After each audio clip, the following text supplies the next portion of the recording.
الطاهرين وأزواج الطاهرات أمهات المؤمنين والتابعين لهم بإحسان إلى يوم الدين أما بعد ربي يسر ولا تعسر ربي تمم بالخير بسندنا المتصل إلى إمام الخاتمة الحفاظ الإمام جلال الدين السيوطي رحمه الله وقدس الله سره وأدام نفع بعلومه وبركاته ونفحاته ومداته وكراماته في الدارين آمين. Hadis nomor 151. Hadis 4151. Sayyidina Rasul sallallahu alaihi wasallam bersabda, al khairu ma'a akabirikum. Sesungguhnya kebaikan itu bersama orang-orang tua di antara kalian. Akabirikum, ulama menafsirkan adalah para ulama, para wali, kemudian orang-orang yang mujarrabin lil umur, artinya sudah banyak merasakan pengalaman dalam kehidupan, itu dianggap tua. Jadi kebaikan ada bersama orang-orang berpengalaman. Maknanya dalam bidang apa saja, keduniaankah atau bidang agama, maka kebaikan itu ada sama orang-orang yang punya pengalaman. Untuk mengenal atau bagaimana mencapai keilmuan, maka kita mesti membaca sirah, perjalanan hidup para ulama. Kalau kita ingin sukses dalam bidang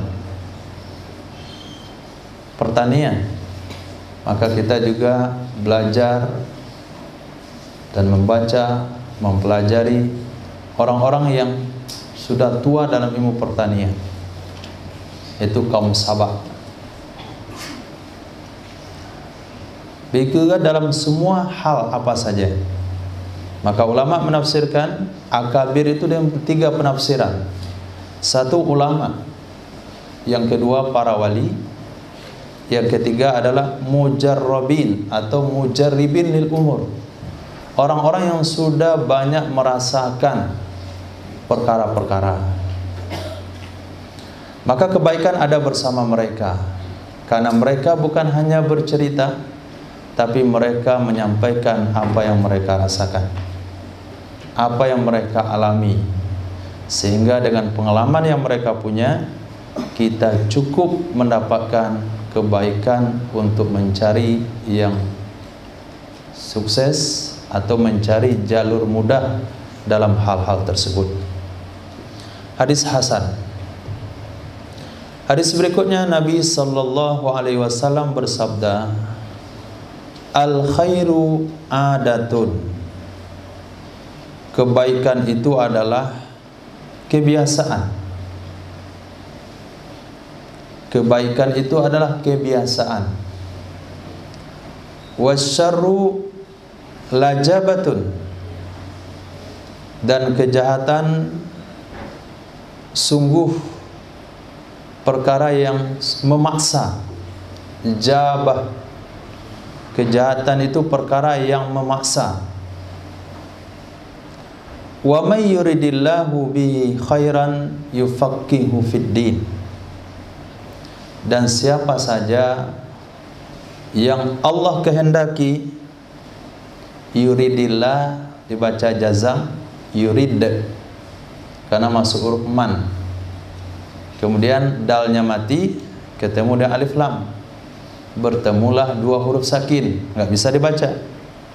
Karena nggak bisa dibaca, keluar kaidah nahu atau sharaf, as-sakinu idza hurrika bil kasrah. Sakin apabila dikasih baris, maka barisnya adalah kasroh, sehingga bacanya yuridi. Kenapa fi'il mudhari'nya barisnya di bawah? Wa may yuridillahu, dan siapa saja yang mengkehendaki oleh Allah, bihi, dengannya seseorang, khairan, akan kebaikan, yufaqihu, niscaya Allah akan memahamkan dia. Allah akan memberikan pemahaman kepadanya fid dini, dalam bidang agama. Pangkal hadis Nabi katakan kebaikan itu ada. Kebaikan itu kebiasaan. Kenapa dikatakan kebaikan itu kebiasaan? Karena seluruh manusia yang terlahir itu biasa dengan kebaikan. Kullu mauludin yuladu alal fitrah. Setiap anak yang terlahir itu dilahirkan dengan fitrah. Fitrah itu adalah kecenderungan jiwa untuk berbuat baik. Kecenderungan jiwa untuk berbuat baik. Nah, kalau kita melakukan suatu kebaikan, itu maknanya kita kembali kepada kebiasaan jati diri manusia. Karena aslinya manusia itu berbuat baik.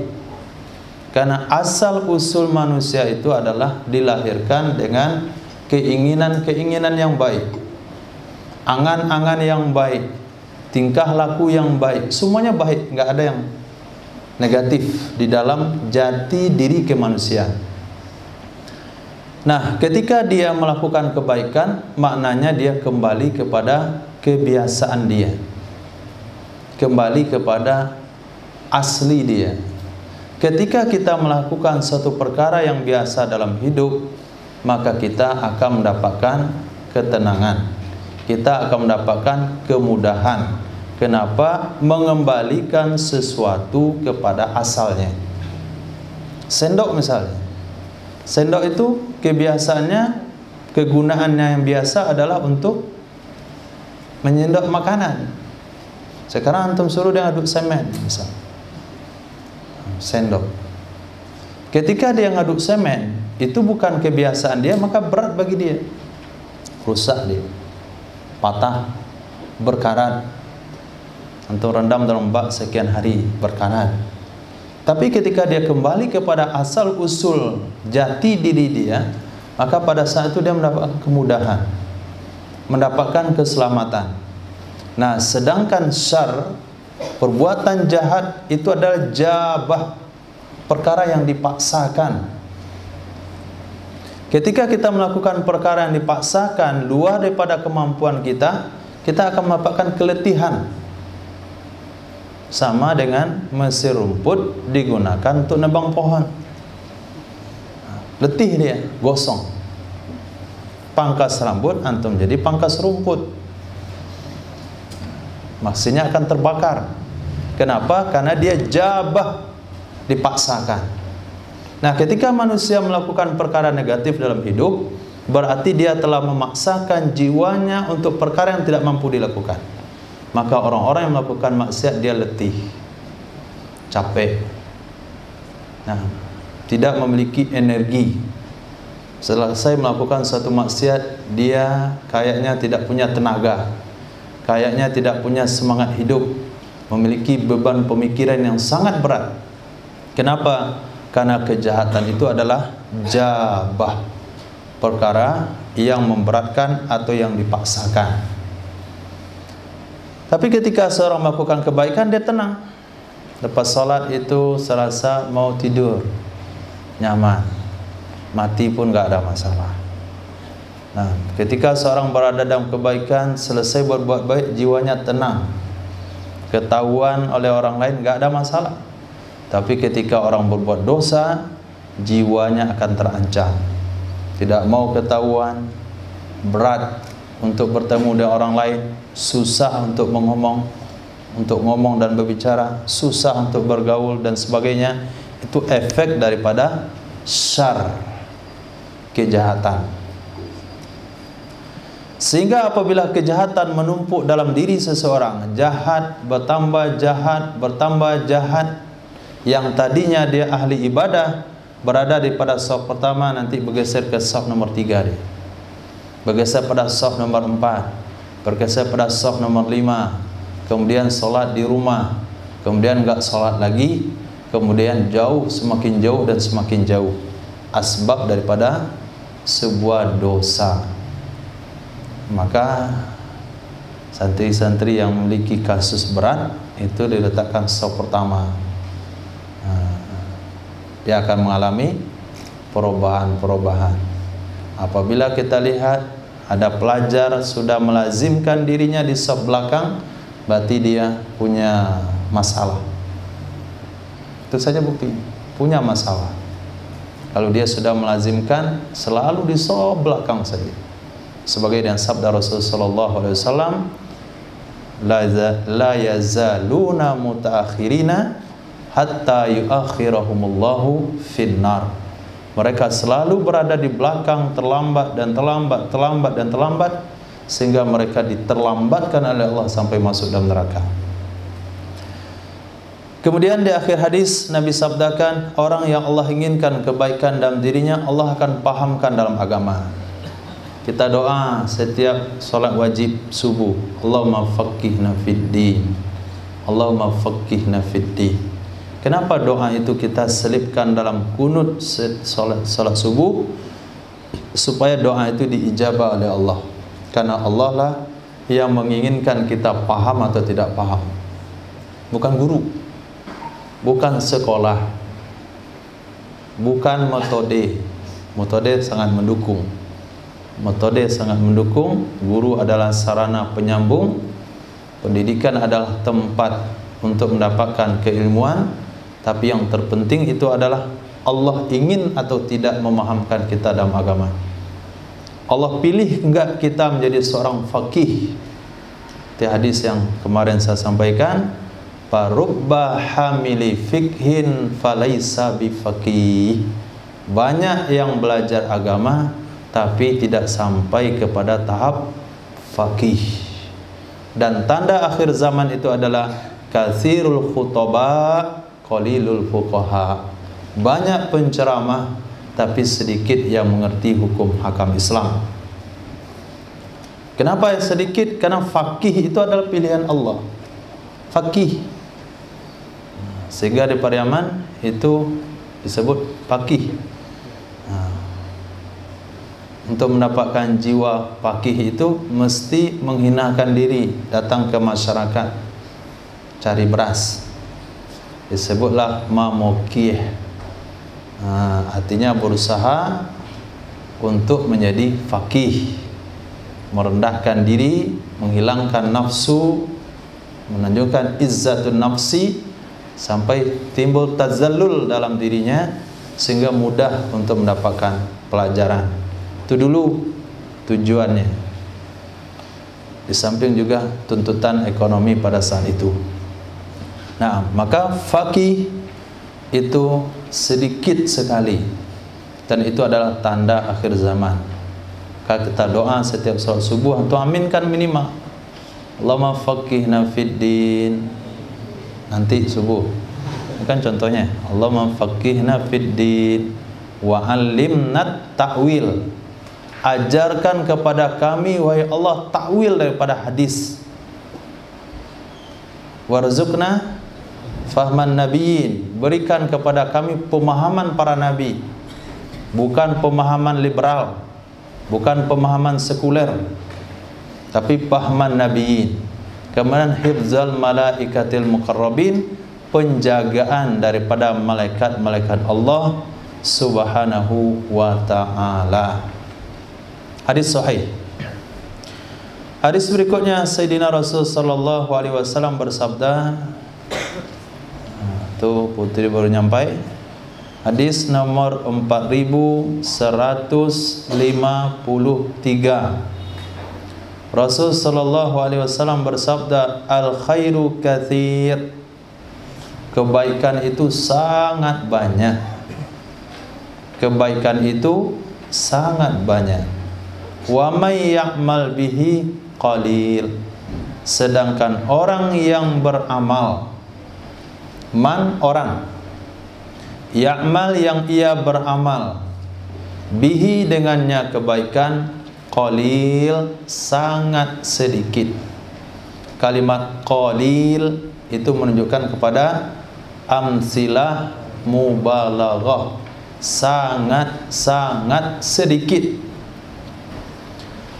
Betapa tidak Nabi sallallahu alaihi wasallam sabdakan, tabassumuka fi wajhi ahika sadaqah. Senyumnya kamu di muka saudara kamu itu sudah sedekah, kebaikan.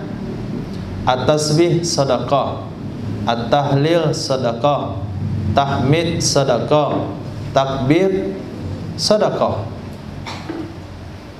Imatatul adza anit tariq juga sedekah, menyingkirkan perkara yang mengganggu di jalan, itu kebaikan. Dia melihat Al-Quran, kebaikan. Mendengar membaca Al-Quran, kebaikan. Memberikan berita yang baik, kebaikan. Banyak kebaikan itu. Bahkan kalau kita bangun sampai kita tidur lagi, kita bisa berpindah dari kebaikan kepada kebaikan, dari kebaikan kepada kebaikan. Nggak ada teman, nggak ada siapa-siapa, sendiri saja.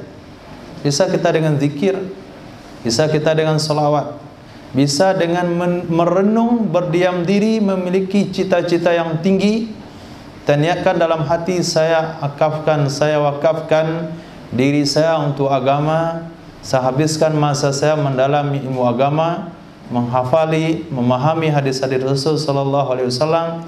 Nanti saya akan sampaikan, saya akan amalkan, saya akan serukan. Man ahya sunnati, menghidupkan bukan mengamalkan. Man ahya sunnati inda fasadi ummati, orang yang menghidupkan sunnahku ketika sunnah sudah rusak, ketika umat sudah rusak. Bukan mengamalkan, tapi menghidupkan. Kalau menghidupkan artinya hidup di tengah masyarakat. Satu sunnah hidup di tengah masyarakat. Kita sudah bersekian lama di Kota Padang, belum mampu menghidupkan sunnah. Paling antum saja yang pakai sorban ke masjid, masyarakat belum lagi, baru tahap senang saja. Sampai pada satu tahap nanti masyarakat Indarung ke sorban semuanya. Nah, itu baru mana menghidupkan, itu baru hidup. Kalau baru kita yang makai, itu baru mengamalkan. Nabi nggak menjanjikan untuk orang mengamalkan, tapi menjanjikan pahala satu orang mati syahid itu bagi orang yang mampu menghidupkan. Sekian lama kita belajar hadis, belum lagi setiap masjid dan setiap musola membaca setiap malam Jumat salat maghribnya qul ya ayyuhal kafirun qul huwallahu ahad. Belum mampu. Di pondok baru kita buat. Itu pun imamnya kadang-kadang lupa, salah baca surat dia, salah hitung hari. Dia baca, dia Jumat malam, bukan Jumat malam, Kamis malam. Di Kamis malam. Sehingga dengan satu sunnah itu, setiap masjid, setiap musola yang ada di Sumatera Barat, semua imam sepakat membaca malam Jumat itu qul ya ayyuhal kafirun qul huwallahu ahad. Di rakaat kedua, baik imamnya hafiz 30 juz ataupun hafiz 35 juz, tetap dia baca surah itu. Itu mana hidup berarti. Itu yang mana menghidupkan. Sekarang kan belum. Bahkan di sumber tempat agama itu sendiri belum lagi mengamalkan sunnah itu. Orang yang mengaku mengatakan menghidupkan sunnah Nabi, sunnah itu pun belum mampu dihidupkan. Nah, itu tugas kita, tugas untuk menghidupkan sunnah Rasul sallallahu alaihi wasallam. Khair, itu yang Nabi janjikan pahalanya satu mati syahid, bukan mengamalkan sunnah Nabi. Mengamalkan sunnah Nabi mendapatkan pahala khusus, tapi tidak dengan hadis ahya sunnati. Nah, ketika kita niatkan dalam hati hal-hal yang seperti itu, kita sudah meraih kebaikan-kebaikan di dalam hidup. Hanya ada yang merenung saja, bercita-cita, berangan-angan. Azan insyaallah.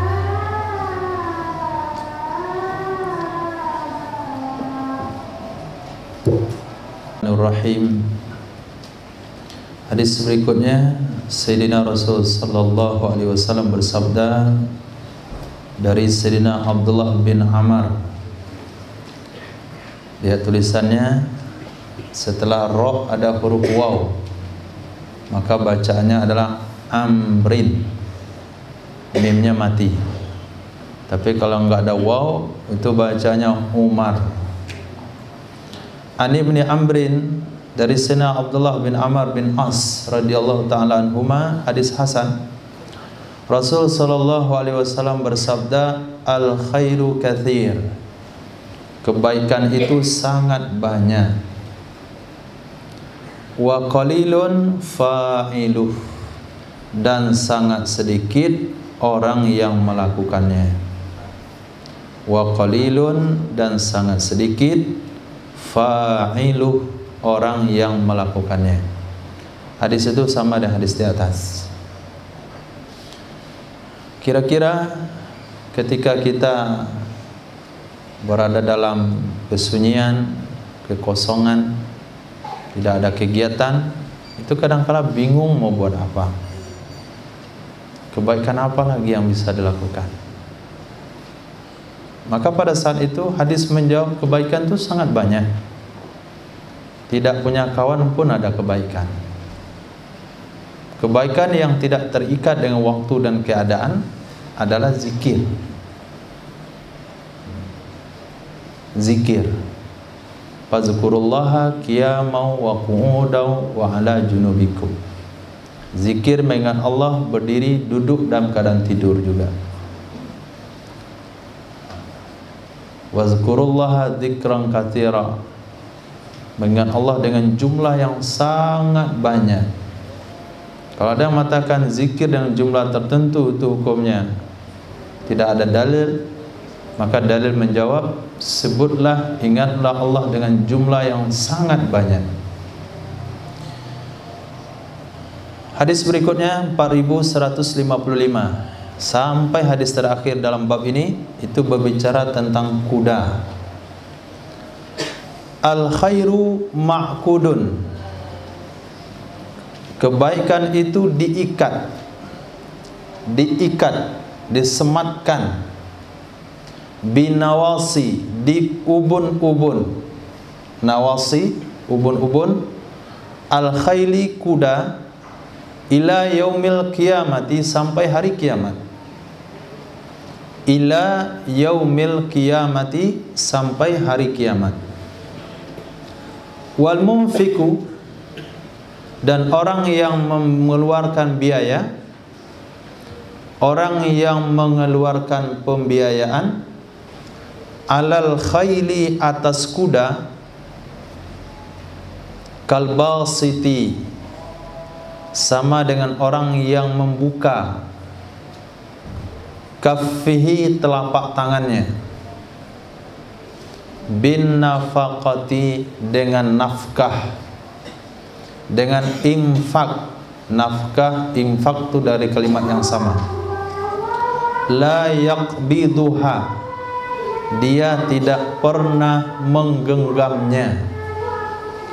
La yaqbiduha, dia tidak pernah menggenggamnya. Seperti kita memberikan sesuatu dari telapak tangan, kita akan buka.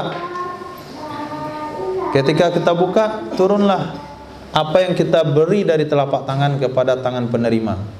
Sejak dia membuka telapak tangan, kemudian dia enggak pernah tutup lagi. Dia buka terus, turun kebaikan, dia sedekah, selama dia mengeluarkan biaya untuk kuda. Bisa dibayangkan berapa nilai yang Allah berikan kepada seseorang yang memelihara kuda.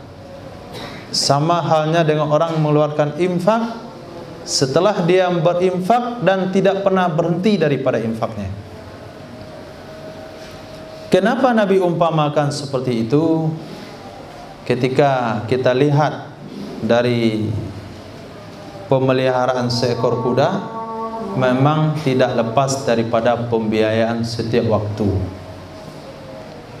Kita pelihara seekor kuda, Kuda yang cukup dilatih untuk berperang itu mulai dari pagi sampai sore, itu terus waktu tersita.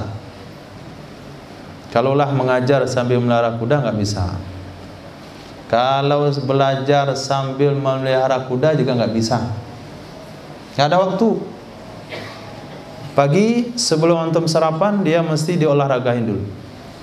Kita belum sarapan, kandangnya harus dibersihkan, harus dikeluarkan dari kandang, harus dibersihkan kukunya dari tanah-tanah, dari kotoran-kotoran, kemudian dimandikan, kemudian dibawa keliling.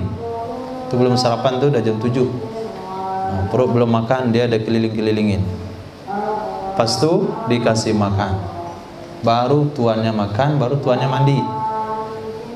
Betul kan nanti sore hari sebelum tuannya bersih, kudanya udah bersih lebih awal. Perlu dilatih, perlu dijaga. Kalau kita lihat memang tidak ada waktu. Jadi ketika seseorang mulai memelihara kuda, itu sama dia telah memberikan infak, membuka telapak tangannya dan tidak pernah digenggam sampai kuda itu mati.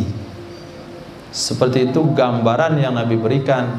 Kalaulah dia tidak sibuk dengan pemeliharaan, mesti mengurus atau mencari satu orang yang dia biayai untuk mengurus kuda itu. Itu untuk satu ekor kuda. Itulah yang dilakukan oleh wanita-wanita sahabiyah. Mereka bisa memelihara kuda-kuda perang yang dipakai oleh suami-suami mereka.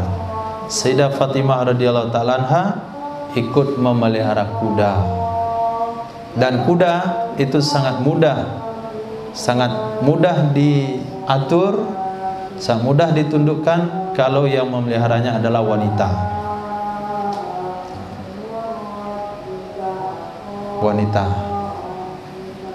Nggak bisa seperti kasih makan, masukkan makan sapi, kasih ke dalam bak, kasih makan dia. Itu tidak akan ada sambung hati antara pemilik dan kuda. Mesti 3 kali 4 kali disuapin dulu. Disuapin, makan di tangan, makan di tangan. Tiap hari disuapin, makan di tangan. Lepas itu baru dimakan sendiri. Itu baru ada kesatuan hati antara kuda dengan pemiliknya. Baru bisa diajak berperang. Tapi kalau nggak dididik seperti itu, kita bawa berperang dia lari. Nah, majikan terjatuh dia kabur. Tahu menahu dia majikannya siapa. Jadi Nabi bersabda kebaikan itu diikat di ubun-ubun kuda sampai hari kiamat. Maksudnya bagaimana?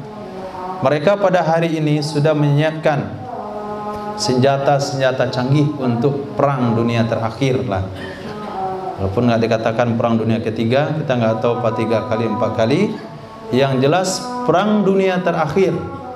Mereka akan rebut dunia daripada tangan orang Islam. Mereka siapkan senjata yang canggih.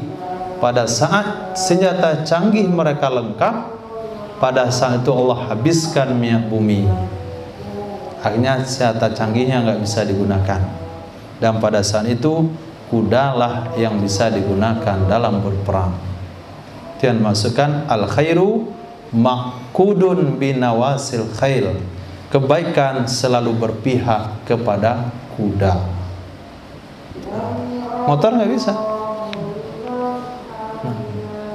Bensinnya nggak ada. Maka nggak usah beli motor, beli kuda saja. Beli anaknya dulu yang kecil, tinggi sejengkal misalnya, itu pelihara terus besar. Hadis berikutnya Nabi SAW bersabda terdapat dalam Musnad Imam Ahmad bin Hanbal. Ini coba lihat banyak kali riwayatnya. Dalam Musnad Imam Ahmad bin Hanbal, Sahih Bukhari dan Sahih Muslim, Imam Nasai, Imam Ibnu Majah dari Sayyidina Abdullah bin Umar, itu satu sahabat. Dalam yang riwayat yang lain dalam Musnad Imam Ahmad bin Hanbal, Sahih Bukhari dan Sahih Muslim, Imam Nasai, Imam Ibnu Majah daripada Sayyidina Urwah bin Ja'ad. Imam Bukhari dari Sayyidina Anas bin Malik, Imam Muslim, Imam Tirmizi, Imam Nasai, Imam Ibnu Majah daripada Sayyidina Abu Hurairah. Imam Ahmad bin Hanbal, Sayyidina Abi Dzar Al-Ghifari, dari Sayyidina Abi Sa'id Al-Khudri, dari Sayyidina Sawahda bin Rabi', dari Sayyidina Nu'man bin Bashir, dari Sayyidina Abi Kabsyah. Hadisnya hasan. Nabi SAW bersabda, al-khailu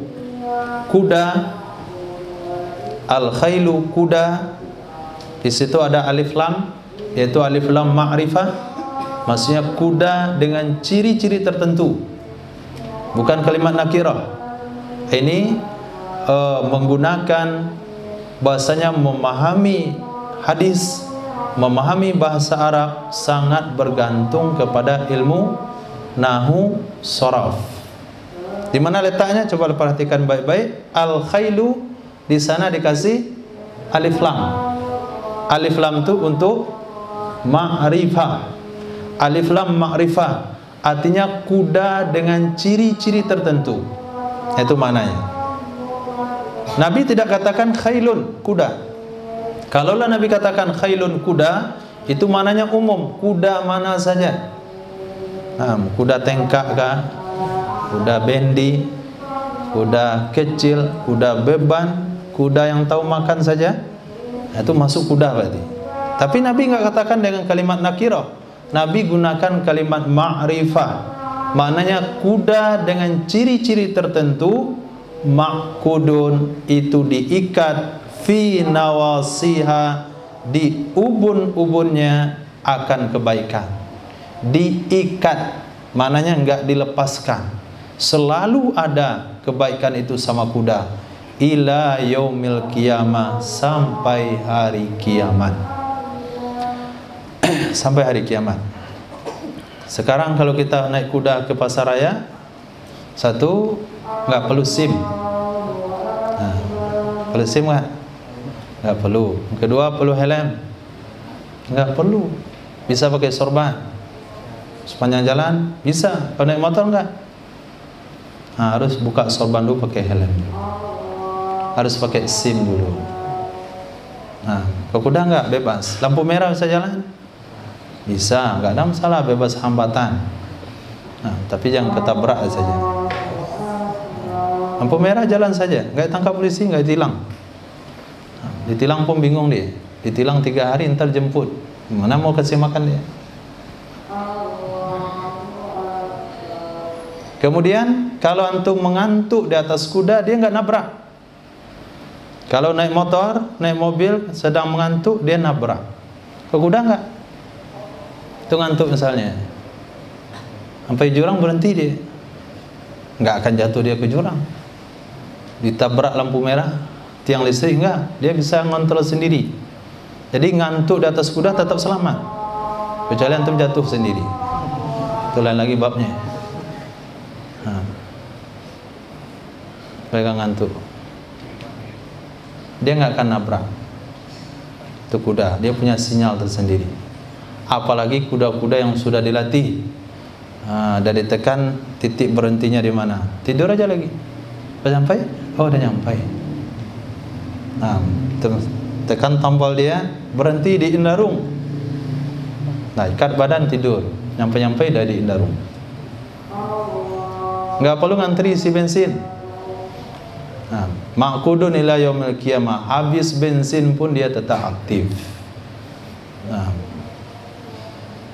Ma'kudun, al-khairu, kebaikannya selalu terikat di ubun-ubunnya sampai hari kiamat. Hadis berikutnya Nabi SAW menjelaskan dalam kitab yang cukup banyak juga, di dalam kurungnya Musnad Imam Ahmad bin Hanbal, Qaf, Fatih Qaf, Sahih Bukhari dan Muslim, Ta, Imam Tirmizi, Nun, Imam Nasa'i, Mim, Imam Muslim, dari Sayyidina Urwah Al-Bariki dan Sayyidina Jarir radhiyallahu anhuma, Nabi sallallahu alaihi wasallam bersabda, al-khailu ma'kudun binawasiha al-khairu ila yaumil qiyamah. Hadisnya sama di atas. Kuda diikat di ubun-ubunnya akan kebaikan sampai hari kiamat. Apa yang dimaksudkan kebaikan? Disarah di sini, Kebaikan itu adalah al-ajru, pahala, wal maghnamu, dan rampasan perang. Kalau terjadi perang, maka yang punya kuda mendapatkan rampasan perang 3 kali lipat dari yang tidak punya kuda. 3 kali lipat. Peserta perang yang berjalan kaki dapat 1/5, sementara yang punya kuda dapat 3/5. Jadi total 4/5. Dan 1/5-nya itu tidak boleh dibagi. 1/5-nya dibagi 5 kembali. 1/5 dari 1/5, yaitu 1/25 untuk Rasulullah. Setelah Rasulullah nggak ada, untuk kemaslahatan kaum muslimin, bikin jambatan, perbaikan jalan. Kalaulah sekiranya mereka bertanya, kalau nggak ada pajak, dengan apa dibuat jalan? Islam memberikan sarana perbaikan jalan, yaitu 1/25 daripada hasil rampasan perang. Kemudian untuk Bani Hashim dan Banu Muttalib, keluarga Nabi, walaupun mereka tidak boleh menerima zakat dan sedekah, mereka dapat peruntukan daripada 1/25 harta rampasan perang. Kemudian anak yatim tidak dapat daripada harta zakat. Kemudian ibnu sabil, kemudian fakir miskin. Fakir miskin ada di harta rampasan perang, ada di zakat, ada di harta faid. Kenapa 3 sumber harta Islam Allah masukkan ke situ fakir miskin? Karena fakir miskin itu jumlahnya tidak terbatas dan waktunya tidak terbatas. Tapi kalau anak yatim jumlahnya terbatas dan waktunya terbatas. Waktunya hanya sampai balik saja. Kalau fakir miskin tidak, bisa saja dari lahir sampai mati fakir miskin. Sehingga sumbernya daripada 3 sumber. Jadi Islam sudah mengatur semuanya dan sudah lengkap dan sangat sempurna. Kenapa kita tidak bisa mendapatkan kesempurnaan? Karena kita belum menegakkan Islam seutuhnya. Jadi yang dimasukkan kebaikan diikat di ubun-ubun kuda itu adalah pahala. Bagaimana pahalanya? Hadis yang pertama kita baca, sama dengan orang yang berinfak yang tidak pernah berhenti daripada infaknya. Hadis berikutnya Nabi SAW bersabda, al-khailu ma'kudun fi nawasiha. Kuda diikat pada ubun-ubunnya, al-khairu akan kebaikan, wal yumnu dan keberkahan, ila yaumil kiamati pada hari kiamat. Wa ahluha mu'anuna 'alaiha qalliduha wa la tuqalliduhal autara. Pemiliknya kuda. Ha itu kembali ke kuda. Ahluha pemiliknya kuda, mu'anuna 'alaiha mereka dibantu atasnya kuda. Mereka ditolong di atasnya kuda. Walaupun besar pembiayaan kuda tersebut, tapi apabila seseorang sudah azam untuk memelihara kuda, pasti Allah akan berikan bantuan dalam pembiayaannya. Itu mana mu'anuna 'alaiha. Qalliduha, kalungkan olehmu akannya kuda.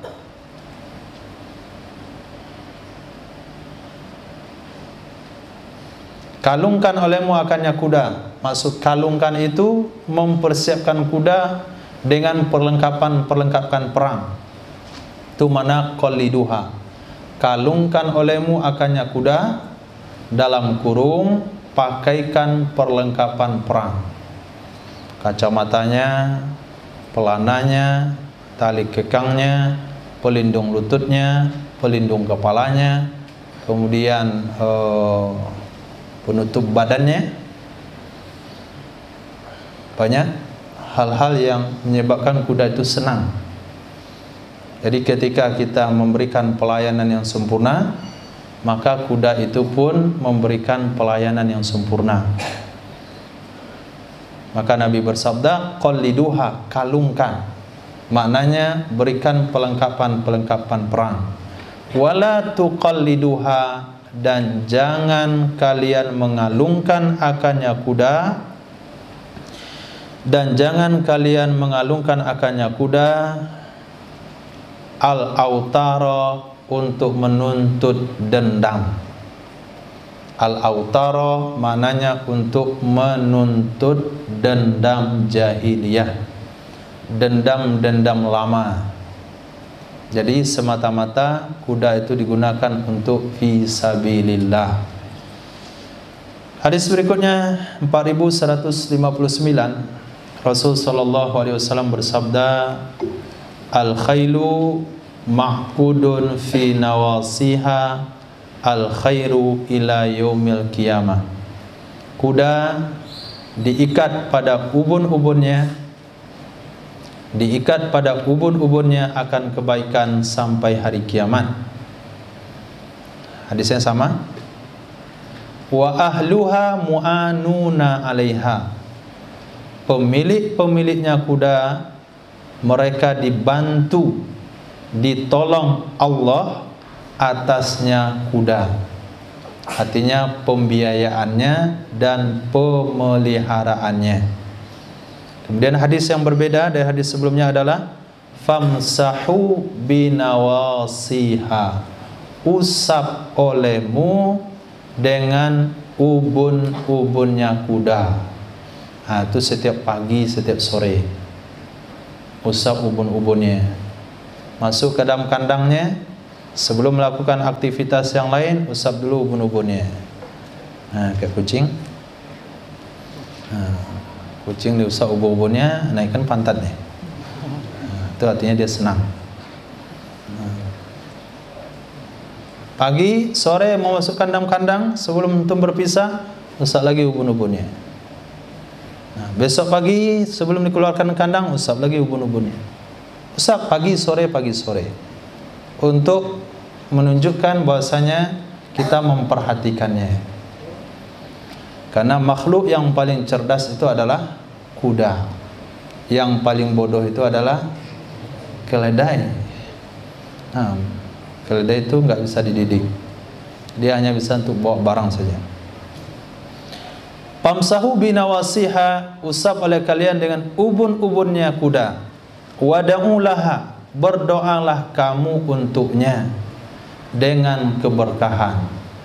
Baca doa, Allahumma barik li fiha, ya Allah berkahilah saya, berikan keberkahan kepada saya padanya kuda. Usap ubun-ubunnya sambil berdoa, Allahumma barik li fiha, Allahumma barik li fiha. Wa qalliduha wa la tuqalliduhal autara. Itu hadisnya sama dengan tadi. Kalungkan olehmu akannya kuda, maksudnya adalah berikan perlengkapan untuk menegakkan agama Allah. Wa la tuqalliduha, dan jangan kamu kalungkan akannya untuk menuntut dendam. Hadis berikutnya Nabi SAW bersabda, al-khailu ma'kudun binawasiha. Kuda diikat di ubun-ubunnya, al-khairu akan kebaikan. Wan nailu, nailu maknanya mencapai cita-cita. An-nailu mencapai. Apakah maknanya cita-cita? Bisa saja. Ada juga maknanya keridhaan Allah, atau yang lebih khusus pemahaman sebelumnya adalah keberkahan. Karena makna dasar an-nailu itu mencapai. Diikat di ubun-ubunnya akan kebaikan, dan nailu mencapai. Mencapai keridhaan Allah, mencapai keberkahan sampai hari kiamat. Wa ahluha mu'anuna 'alaiha. Apa artinya? Nabil Ghani.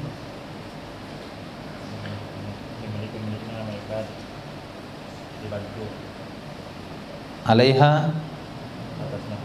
Naam.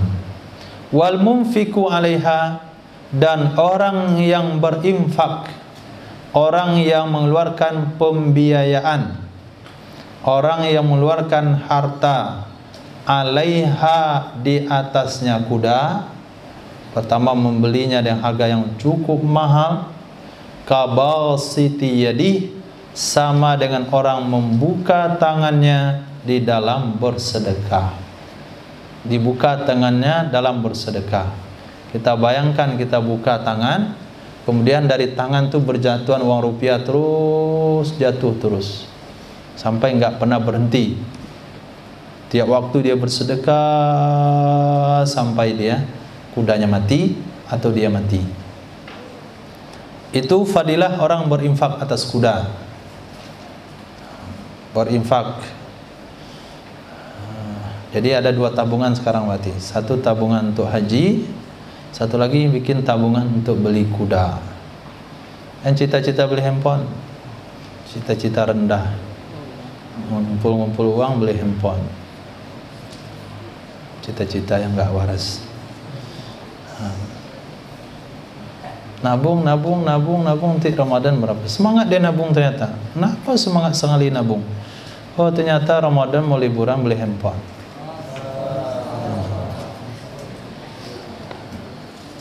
Tapi nabung beli kitab, nabung beli kuda, atau untuk haji dan umroh. Nah, dirubah niat antum untuk nabung itu, yang salah niat. Wa abwaluha, kencingnya kuda. Oh, kencing kuda banyak sekali, bisa setengah ember. Kalau dia kencing tu antum bisa makan dulu, baru selesai dia. Basah itu air. Tu kencing dia sebanyak itu. Wa awrasuha, dan kotorannya li ahliha, bagi pemiliknya kuda. Li ahliha, bagi pemiliknya kuda. Indallah, di sisi Allah. Yaumal kiamati, pada hari kiamat. Min miskil jannah, dari kasturi sorga. Min, dari miski kasturi al jannati, sorga. Besok di akhirat kelak, semua kencing-kencing kuda itu, kotoran-kotoran kuda itu, Allah ganti dengan kasturi sorga, dan Allah berikan kepada pemiliknya. Wajar saja itu kencing kuda. Nabi tidak bersabda dengan kencing onta. Karena kencing onta itu lebih sulit untuk didapatkan. Walaupun onta banyak minum, tapi sulit untuk mendapatkan kencingnya. Lebih banyak susunya daripada kencingnya. Sehingga kalau dibeli susu onta dengan kencingnya sama banyak, 3 kali lipat harga susunya. Itu Nabi sabdakan, kencing onta dicampur dengan susunya bisa jadi obat demam. Ternyata kencingnya itu susah untuk didapatkan. Dan Nabi tidak janjikan pahala di kencing onta karena sedikit. Tapi Nabi menjanjikan pahala di kencing kuda yang cukup banyak. Itulah dalil mengatakan al khairu katsir. Kebaikan itu berpihak kepada yang banyak. Kebaikan itu sangat banyak. Di kencing onta pun dapat kebaikan. Di tai kuda pun dapat kebaikan. Hadis sahih. Hadis berikutnya Nabi SAW bersabda. Ini ciri-ciri kuda yang dijanjikan pahalanya tadi. Kebaikan ada di ubun-ubun kuda, keberkahan ada di ubun-ubun kuda. Orang yang berinfak untuk kuda sama dengan berinfak tidak henti-henti. Orang yang berinfak untuk kuda dibantu oleh Allah Subhanahu wa taala. Kencing dan kotoran onta akan menjadi timbangan amal bagi pemilik kuda. Dalam hadis ini seperti kasturi sorga yang Allah ganti nanti di akhirat kelak.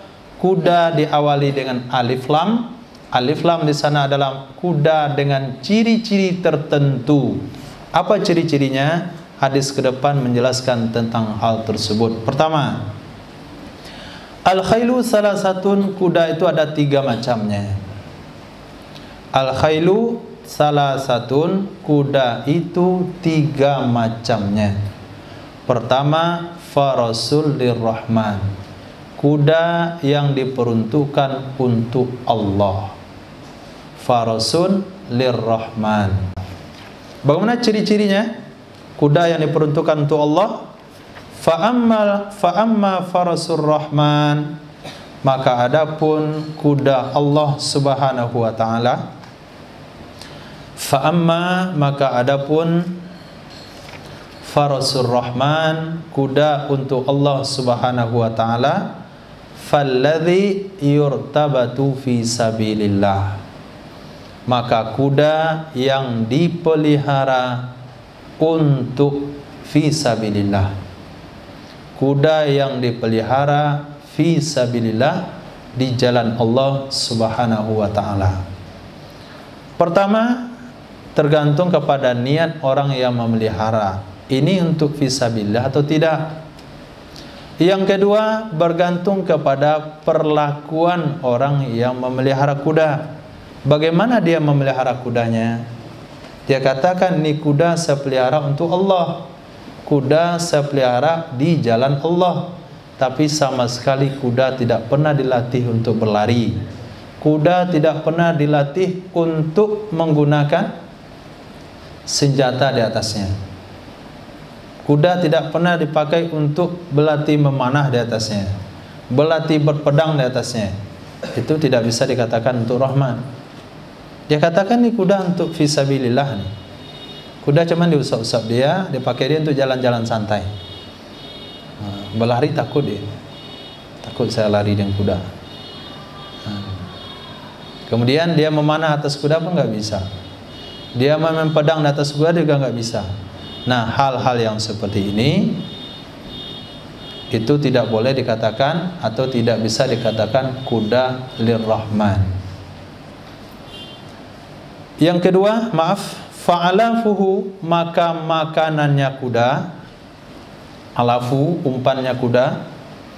Maka makanannya kuda, rumput, sagu, gandum, warausuhu, dan kotorannya kuda, wabauluhu, dan kencingnya kuda, fi mizanih, ada di timbangan amalnya seseorang.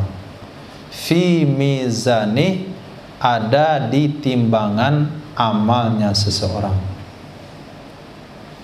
Wa amma farasus syaitan, adapun kuda setan, kuda yang dia pelihara untuk meninggikan, membanggakan syaitan adalah falladhi yuqamir, maka kuda yang ia berjudi. Yuqamir, yang ia berjudi. Au yurahinu alaih, atau dia bertaruh atasnya kuda. Bertaruh atasnya kuda. Bukan berarti kuda itu tidak boleh diperlombakan. Perlombaan kuda itu perlombaan yang dibolehkan oleh Islam, karena perlombaan tersebut memotivasi untuk berperang. Tapi cara perlombaannya harus ikut aturan syariat. Bagaimana perlombaan kuda yang dibenarkan? Pertama, peserta perlomba kuda tidak dipungut biaya. Tapi apabila peserta lomba dipungut biaya dengan jumlah tertentu, maka masuk kategori judi. Jadi yang lomba kuda itu semata-mata, sesuatu yang diperebutkan itu hadiah dari luar, bukan dari peserta.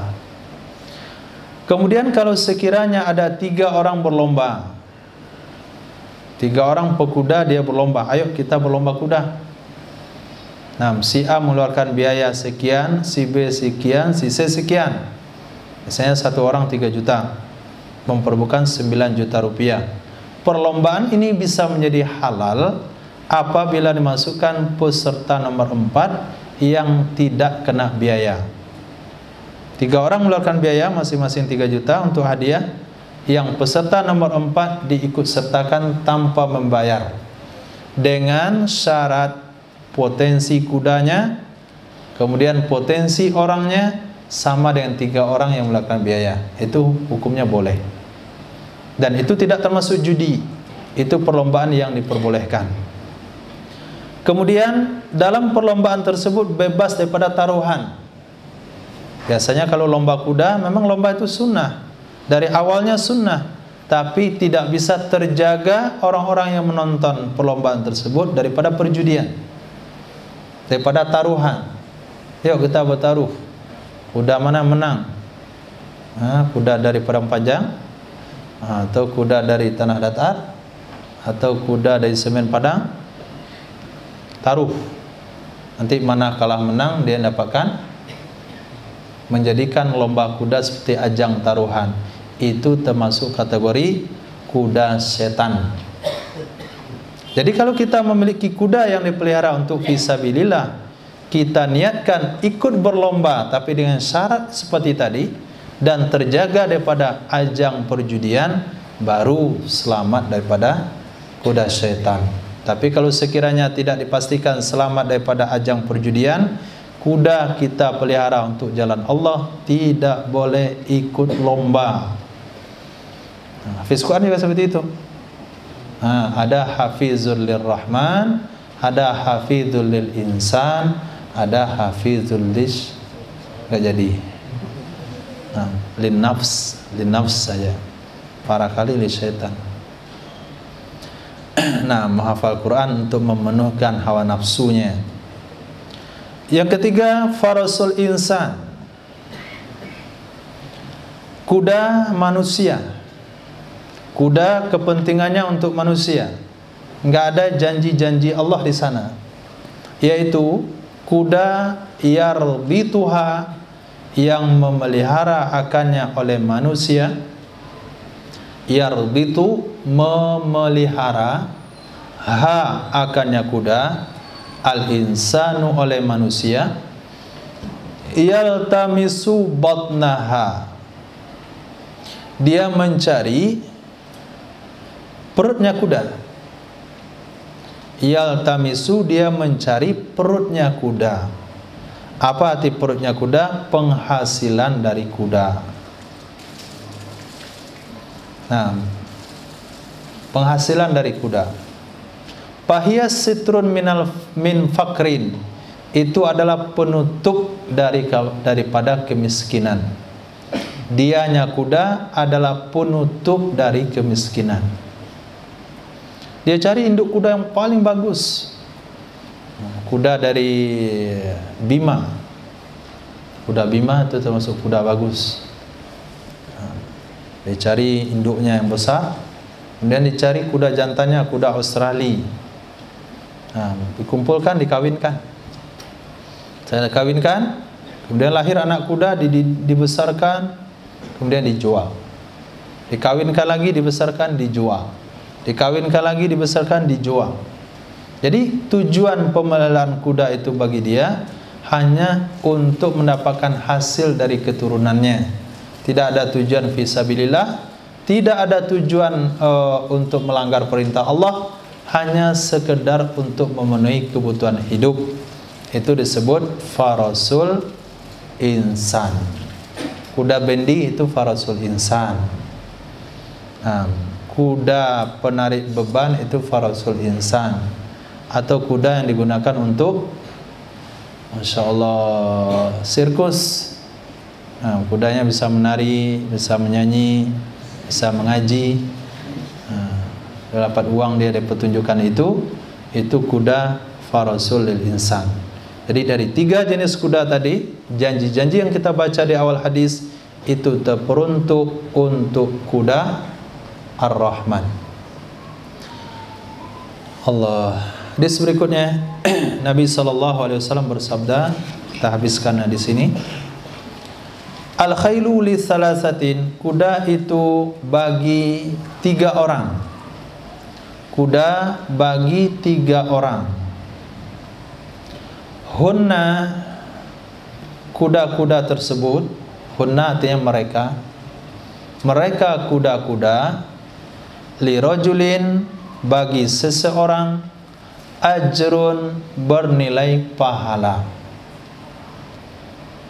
walirajulin sitrun, bagi seseorang sebagai penutup, bagi seseorang sebagai penutup, artinya penutup kebutuhan hidup. Yang ketiga, ala rajulin wizrun, terhadap seseorang bernilai dosa, terhadap seseorang bernilai dosa. Jadi ada kuda yang mendatangkan pahala, ada kuda yang tidak mendatangkan dosa, tidak mendatangkan pahala.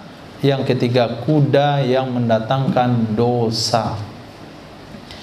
Fa ammal ladzi hiya lahu ajrun, maka adapun kuda hiya yang dianya kuda, lahu baginya seseorang, ajrun bernilai pahala, adalah farajulun, maka seseorang, rabataha, yang ia memelihara akannya kuda, fi sabilillah, untuk jalan Allah subhanahu wa ta'ala. Fa'atala laha, atala laha, fi marjin aw rawdatin.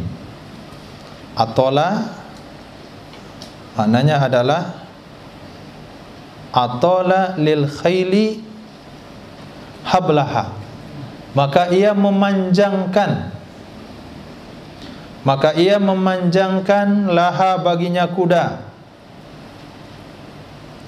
fi marjin.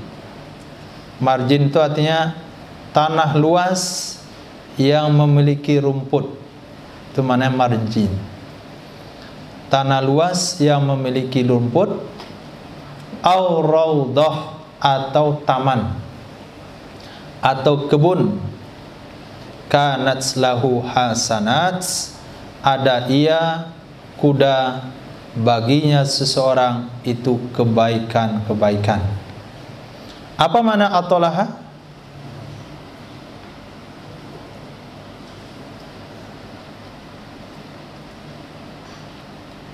Maaf tinggal. Fa'atolaha, maka ia memanjangkan baginya kuda, maksudnya memanjangkan tali. Dalam memanjangkan tali itu apa maknanya? Mengembalakan. Seperti kita memeliharakan, mengembalakan hewan, kasih makan, dipanjangin lagi talinya, dipanjangin lagi, panjangin lagi, sehingga dia leluasa makan. Jadi mana atola laha, dia memanjangkan tali baginya kuda, itu makna pemahamannya dalam kurung adalah mengembalakan.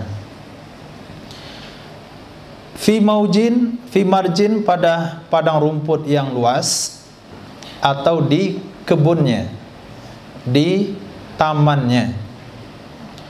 Fama asobat, maka apa saja yang kuda dapatkan, maka apa saja yang kuda dapatkan, fi tiliha, di dalam pengembalaannya,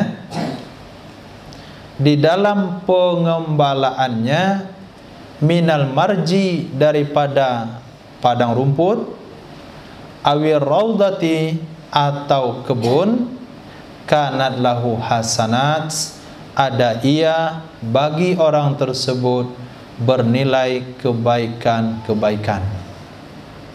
Setiap hari dia gembalakan kudanya, baik padang rumput yang tidak ada pemiliknya seperti di lapangan bola itu, atau di kebun dia sendiri, maka semua yang dimakan oleh kuda itu akan mendapatkan nilai kebaikan bagi orang tersebut. Walau annaha qata'at tiyalaha pastannat syarafan aw syarafain kanat atharuha wa arwathuha hasanatin laha. Dan jikalau sesungguhnya kuda, jikalau annaha, sesungguhnya kuda, qata'at, dia telah berhenti, tiyalaha, akan pengembalaannya, artinya dah sore hari sudah selesai digembalakan, fastannat, Fastannat maknanya maka dia memamah biak. Jadi di pagi itu dia makan masuk dalam perut itu nyabik rumput itu. Kemudian malamnya dia keluarkan lagi. Dikeluarkan, dikunyah lagi. Itu maknanya memamah. Maka dia memamah biak. Sarafan maknanya adalah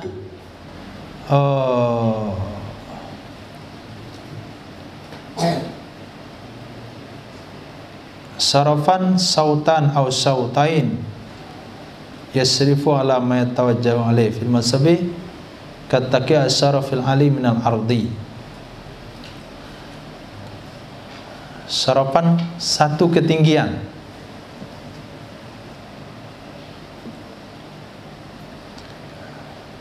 Maaf, pastanan artinya memanjat, mendaki, bukan memamah.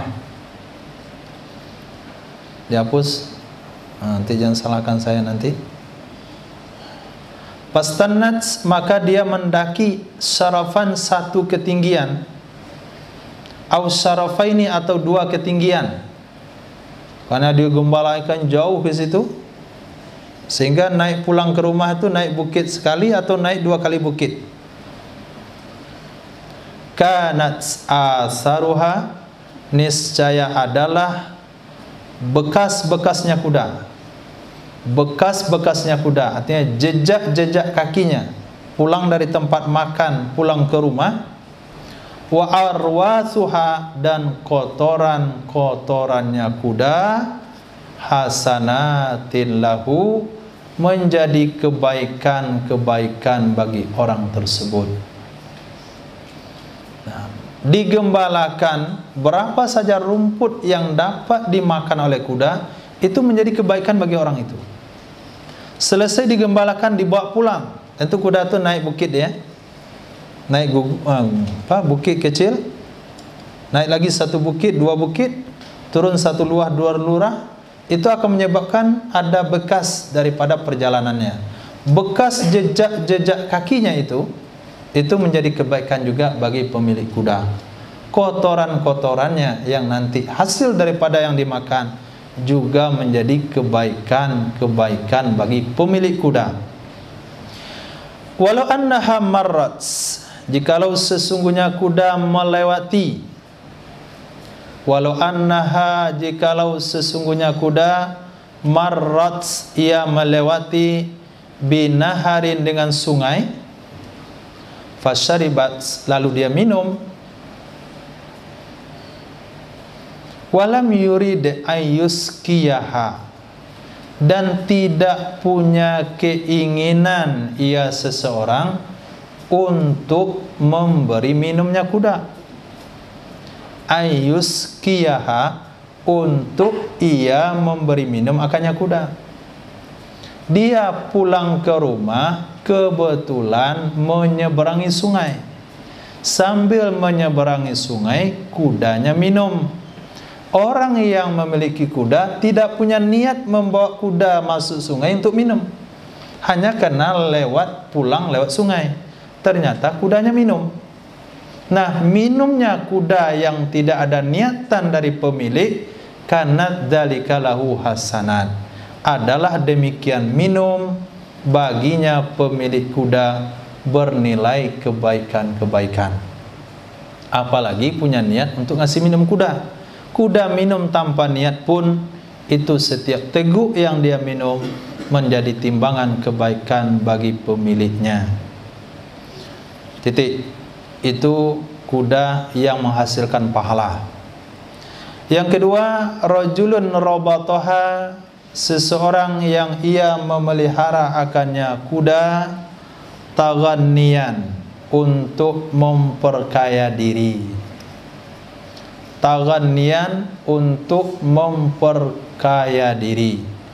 Memperkaya diri ada dua makna. Makna pertama, pemeliharaan kuda dengan tujuan mencari kekayaan. Pemahaman kedua, memelihara kuda biar dikatakan orang kaya.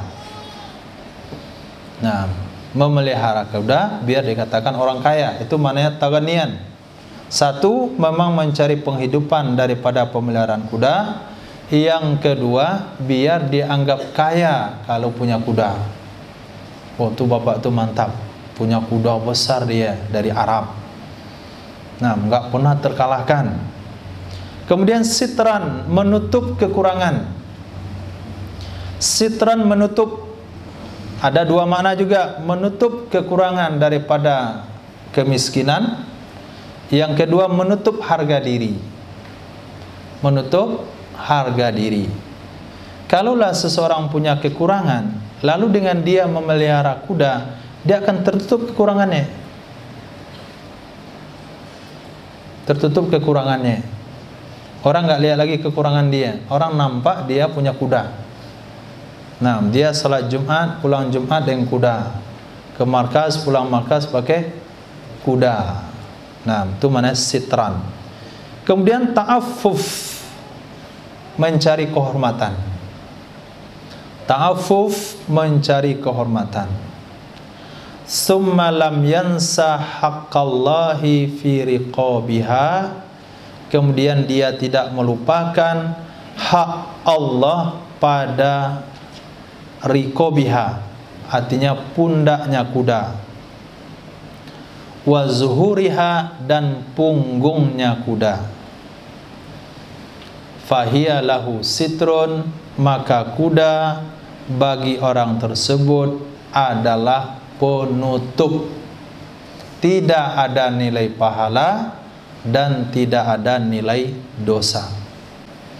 Yang ketiga, rajulun robatoha, seseorang yang dia memelihara akannya kuda fakhra, karena kebanggaan. Fakhra, karena kebanggaan.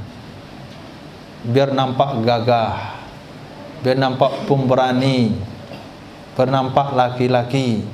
Pakai kuda, dengan kuda yang mahal, kemudian angkat dada. Nah, pakai tapi koboi. Nah, pistol nggak lupa. Dilihat tuh fakhra, kebanggaan. Kemudian riaan, karena mau dilihat dengan sama orang lain. Saya punya kuda mahal. Kemudian niwaan li ahli Islam.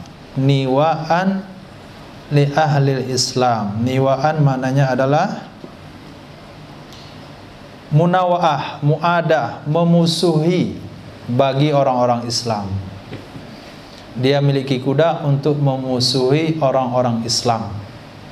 Kuda yang dia gunakan untuk memerangi umat Islam. Fahiya lahu wizrun, maka kuda bagi orang tersebut bernilai dosa.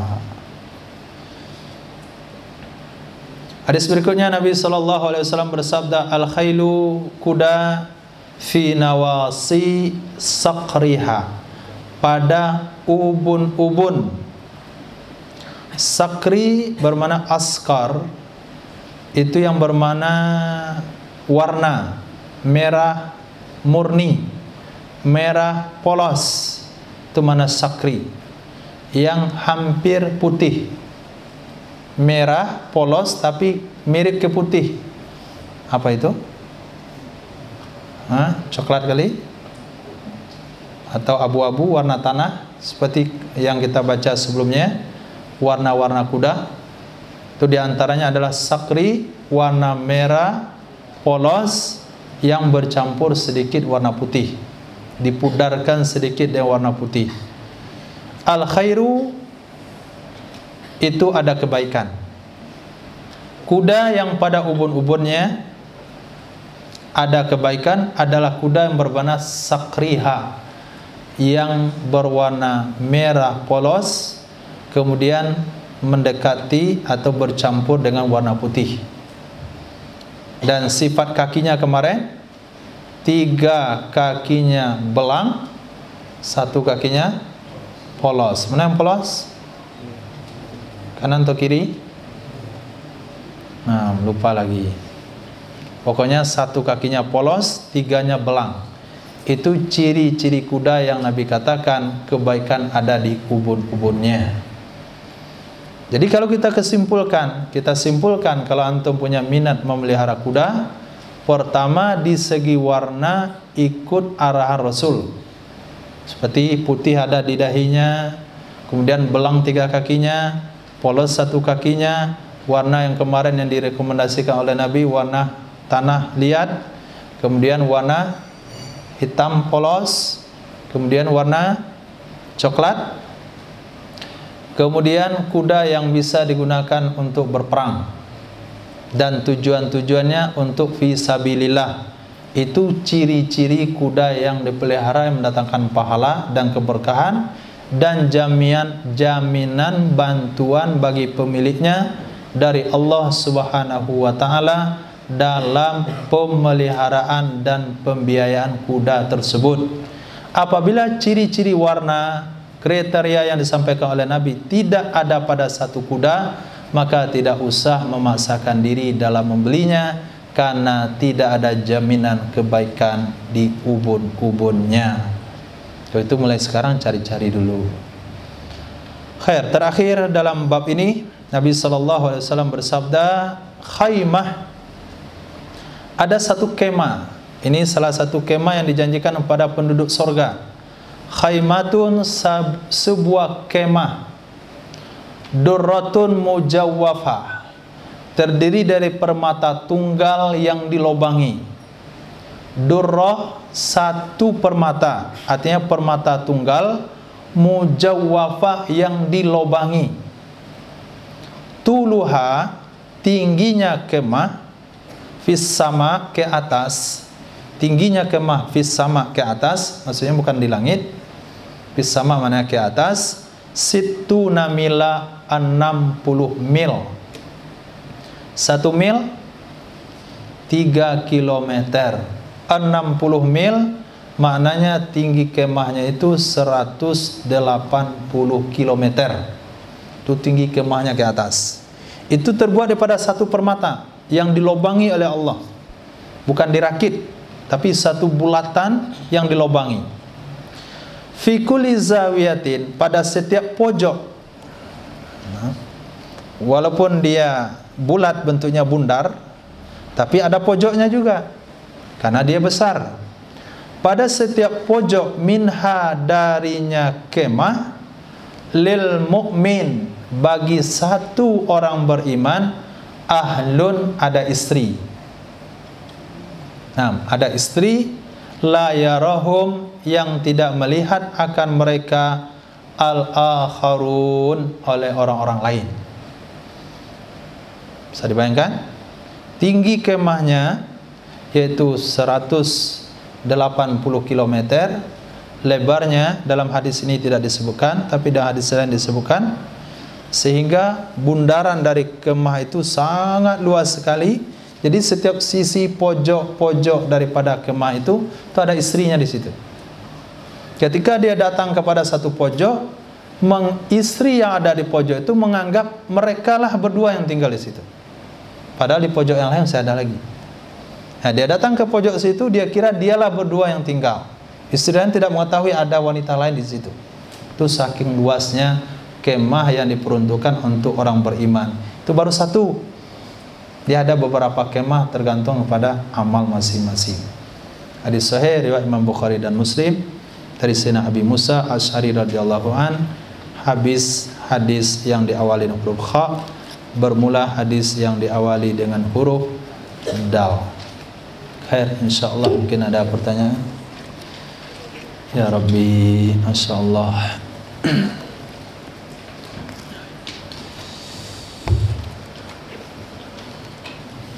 Sebelumnya ini ada titipan pertanyaan. Bismillahirrahmanirrahim. Apabila kita bernazar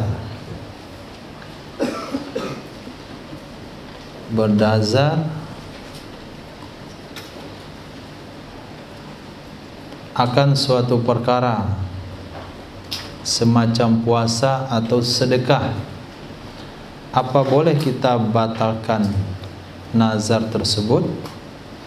Contohnya, kita sudah terlanjur bernazar sedekah, tapi karena tidak mampu membayarnya, apakah boleh dibatalkan? Nazar, ketika kita bernazar, kita diberikan pilihan dua hal. Satu, untuk melakukan nazar tersebut. Bapaknya, kamu nazar tuh mikir-mikir lah. Nazar sembelih sapi, nazar sembelih kambing tuh lumayan. Ini nazarnya sembelih sapi.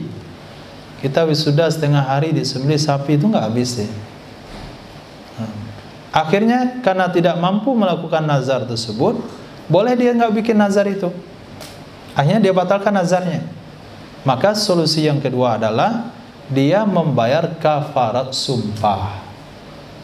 Nah, kafarat sumpah ada 3 pilihan. Satu, memerdekakan budak. Hari ini kan nggak ada budak, ya nggak ada masalah. Pilihan yang kedua adalah memberi makan 10 orang miskin. Artinya 1 orang 1 liter, nyumbang 1 liter kepada 10 orang miskin. Yang kedua, memberi pakaian kepada 10 orang miskin. Kata Imam Syafi'i, membelikan sapu tangan itu sudah dianggap pakaian.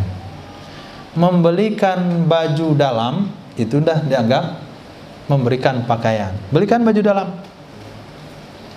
Nah, dan membelikan baju itu tidak mesti cocok sama penerimanya. Misalnya antum belikan ukurannya S, antum kasih sama Habibullah. Nah, apakah nazarnya tertunai atau tidak? Jawabannya tertunai.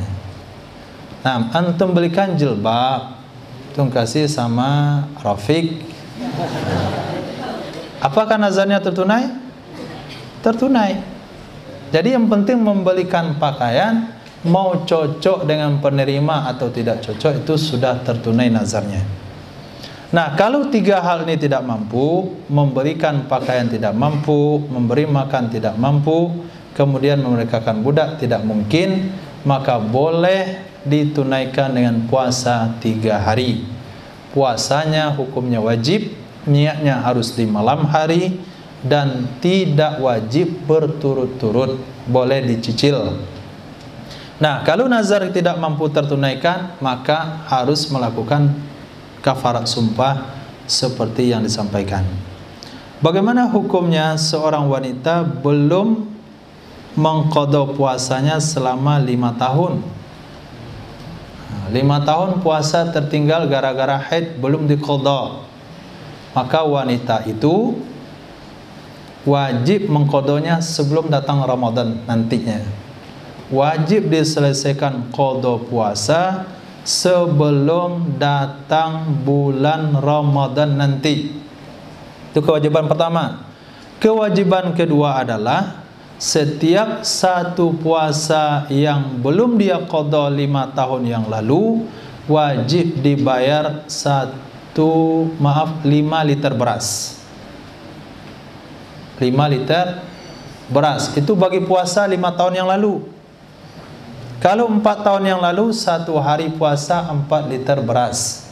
Kalau sekiranya dia tertinggal puasa 7 hari 5 tahun yang lalu, puasa 7 hari 5 tahun yang lalu, belum dia qadha sekarang, maka hari ini wajib dia qadha 7 hari ditambah 35 liter beras. Untuk 1 hari puasa. Untuk 7 hari puasa. Ternyata tahun keempat juga sama, haid 7 hari, enggak diqadha juga sampai sekarang. Wajib diqadha 7 hari sebelum datang bulan Ramadan berikut, kemudian ditambah 4 kali 7 liter. 28 liter. Tahun ketiga 3 kali 7 21 liter. Tahun kedua 2 kali 7 14 liter. 1 tahun 1 kali 7. Berarti daripada 35 liter ditambah 28 liter tambah 21 liter tambah 14 liter tambah 7 liter ditambah puasa 35 hari. Nah, itu kalau qadha puasa haid tidak tertunai 5 tahun yang lalu. Kalau 10 tahun yang lalu kalikan aja. Terlambat 1 hari puasa, maaf, terlambat 1 tahun 1 puasa denda 1 liter. Terlambat 10 tahun 1 hari puasa 10 liter. Nah, saya punya puasa kodok puasa haid gara-gara 10 tahun yang lalu belum dikodok, sekarang sehari. Hari ini kodok sehari tambah 10 liter. Oh, saya sudah 20 tahun gak kodok puasa, 1 hari 20 liter. Apa susah ngitungnya? Kalau nggak tahu ngitungnya, kasih datanya ke saya biar saya hitungin. Nah, total liter berasnya. Nah, saya dapat 5 kilo, 500 kilo kan tuh lumayan. Bagi yang tidak mampu, misalnya kita pikirkan caranya, ada disebut dengan hilah. Hilah ini hanya untuk orang khusus saja. Memang nggak mampu sama sekali. Kita bikinkan cara hilah. Yang ketiga, bagaimana hukumnya sholat kita yang tertinggal? Ya, sholat yang tertinggal wajib diqadha. Nah, wajib diqadha, tapi tidak kena denda. Khair, insyaallah. Mungkin dari bapak-bapak ada pertanyaan? Silakan. Waalaikumsalam warahmatullahi wabarakatuh. Dengan masalah perlombaan tadi, perlombaan disebut tadi halal atau tidak tinggal ini kalau tidak ada istilahnya nilai kontribusi atau dipungut biaya yang kita tahu. Iya. Sekarang seringan orang bikin hajatan malam saat di malam acara kemudi itu kan ada namanya main game namanya. Iya. Main game itu tamu undangan itu tidak dipungut biaya kan, tapi ada hadiah atau door prize gitu. Allah. Bagaimana hukumnya juga? Yang pertama. Yang kedua, bagaimana hadiah yang diterima cuma dengan syarat itu kebanyakan dibuatnya di bank, Pak. Kalau kita nabung di bank itu, kita awal buka tabungan itu dikasih hadiah. Kalau yang nggak nabung nggak dapat gitu. Dan bagaimana juga kalau tabungannya itu disyaratkan dengan berjangka, Pak. Namanya istilahnya itu tabungan berjangka. Misalnya itu 5 tahun 10 tahun. Kalau kita ikut ada hadiahnya di awal muka kering. Itu pertanyaan yang kedua. Yang ketiga berhubungan dengan masalah kami pernah dapat muzakarah masalah penggantian qadha haid dan sholat seorang wanita. Kita dimuzakarakan waktu itu seandainya si perempuan itu atau wanita tadi itu mempunyai madu, maksudnya suaminya berpoligami gitu saat. Iya. Suaminya berpoligami, kalau di suatu waktu si madunya atau istri kedua dari suaminya tadi itu, istri yang kedua umpamanya lagi datang haid, sementara istri pertama tidak. Iya. Yang pahala dari istri pertama yang dapat puasa tadi itu juga ngalir ngikutin kepada istri yang kedua. Begitupun dengan sholatnya yang tertinggal tadi, Ustaz. Jadi istilah ada semacam subsidi silang maksudnya, Ustaz. Masalah pahalanya bagi orang yang berpoligami, Ustaz. Jazakallahu khair. Jazakumullah khair. Pertama tentang perlombaan. Perlombaan ada 2 sisi penilaian. Sisi pertama adalah tentang cara yang halal dan yang haram. Tentang cara yang halal dan yang haram, itu seperti yang dikatakan tadi, peserta tidak dipungut biaya, ataupun peserta dipungut biaya dari hadiah, tapi diikut sertakan satu orang yang tidak dipungut biaya dengan potensi dan kemampuan yang sama. Yang kedua, di sisi jenis-jenis perlombaan yang diperbolehkan. Maka dalam kitab fikih, perlombaan-perlombaan yang diperbolehkan itu adalah perlombaan berkuda, kemudian memanah, kemudian lomba lari, kemudian gulat, kemudian lembing, yang semua sifatnya adalah berkaitan dengan perang. Sifatnya berkaitan dengan perang. Yang kedua, perlombaan yang ulama mengatakan itu boleh-boleh saja, tidak sampai pada tahap haram, yaitu misalnya perlombaan bulu tangkis, perlombaan bola dan perlombaan-perlombaan tarik tambang misalnya, yang sifatnya ada manfaat kepada tubuh, yang sifat olahraga, walaupun tidak digunakan dalam perang, tapi ada manfaat untuk keduniaan, misalnya untuk fisik misalnya, atau sifatnya olahraga dan sebagainya. Kemudian yang ketiga, sisi perlombaan dikatakan halal atau haram karena perkara itu enggak boleh dilombakan, seperti lomba dadu, ular tangga, lomba catur, lomba apalagi yang tadi nyanyi kim-kim itu kan termasuk ajangnya itu sudah haram, karena dia bersumber jadi haram juga. Itu cabut-cabut itu judi ya. Nah, yang sifatnya lomba yang tidak bersentuhan dengan syariat ataupun asasnya udah haram. Lomba nebak lagu misalnya, dia keluarkan musik, coba sebutkan judul lagunya. Kalau itu lagu-lagu pendidikan seperti lagu kebangsaan, lagu negara, lagu-lagu perjuangan, itu nggak ada masalah.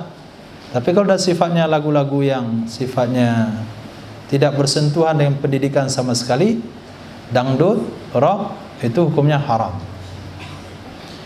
Jadi ada sisi di mana perlombaan itu halal haram kepada caranya, ada juga sisi model perlombaan apakah itu. Jadi ada dua sisi penilaian. Kalaupun sisinya benar, lomba kuda misalnya, lomba memanah, tapi caranya salah, tetap haram juga. Atau caranya benar, nggak dipungut biaya sama sekali, tapi tempat perlombaannya perkara yang tidak dibenarkan oleh Islam, seperti lomba domino atau lomba catur, nggak dipungut biaya sama sekali, hadiah dari panitia. Bagaimana hukum lomba catur? Hukumnya tetap haram, karena catur itu sendiri ulama Syafi'iyah mengatakan hukumnya haram. Yang kedua tentang hadiah berjangka. Hadiah berjangka dari tabungan itu sama saja dengan bunga dari tabungan, yang dia kasih nama hadiah, sebetulnya itu bunga. Kalau kita nabung sama bank tersebut, sekian nilainya dalam jangka sekian, terlepas nanti ada bunga nggak ada bunga. Kalau ada bunga kan dah haram lagi. Ini nggak ada bunga, kita nabung aja di situ. Sekian jumlahnya misalnya, sekian jangka waktunya, otomatis uang yang kita tabung sama bank dia bisa gunakan untuk perjalanan banknya. Ada yang minjam, ada yang berhutang, ada yang menggadai, dia bisa gunakan uang kita. Nah, sebagai jasa dia menggunakan uang kita, dikasih hadiah. Nah, dikasih hadiah supaya orang-orang termotivasi untuk menyimpankan uangnya di bank. Saya rasa itu kalau sudah berkaitan dengan bank, apapun lah nama yang dia buat, itu tetap masuk kategori riba. Dia memancing hasrat masyarakat supaya menyimpan tabungan, supaya orang bank ini punya stok uang untuk membuat usaha-usaha pinjaman dan sebagainya. Nah, motivasi bagi yang menabung, kasih hadiah. Hadiahnya enggak diundi lagi, hadiahnya merata gitu. Sekian tabungan, sekian hadiah. Sekian tabungan, sekian hadiah. Secara zahir kalau kita lihat sepintas selalu enggak ada dosanya. Tapi kalau kita selidiki apa yang ada di balik hal tersebut, nyata-nyatanya semangat kita untuk menabung supaya uang kita bisa dimanfaatkan. Sama halnya kasih kepada kami uang Bapak, utangan selama 10 tahun, karena kan berjangka. Berarti maknanya nggak boleh ambil sebelum jangkanya habis. Nah, kalau Bapak mau menabung sama kami dalam jangka 10 tahun, 5 tahun, kami akan kasih hadiah ini. Sama saja hutangkan uang Bapak ke kami kasih bunganya ini. Hanya bahasanya saja dibedakan. Demikian insyaallah. Kemudian tentang poligami. Masya Allah, saya rasa hadis itu belum pernah ketemu, pembahasan itu belum pernah dibahas di kitab-kitab poligami yang pernah kami baca. Saya rasa itu mungkin ide kali, Bang. Ya, belum pernah kita katakan itu syariat karena belum jumpa hadisnya. Tidak ada subsidi silang antara madu dan madu. Mungkin itu salah satu hadis yang diriwayatkan tujuannya supaya wanita itu mau terima poligami. Jadi kalau berhaid misalnya, Ramadan misalnya, dia berhaid, maka ketika madunya puasa, maka dia dapat pahala puasa. Ketika madunya tidak bisa berhubungan dengan suaminya karena dia berhaid, ternyata dia bisa menyelesaikannya, maka dia dapat pahala. Itu saya rasa kumpulan beberapa inti sari hadis bisa saja, tapi tidak ada hadis secara khusus yang dikumpulkan, yang dibukukan, sehingga wanita-wanita itu semangat untuk bisa menerima poligami. Tapi rahasia daripada Rasulullah SAW untuk poligami itu satu saja. Nah, ketika Sayyidina Rasul bertanya kepada Ummi Salamah.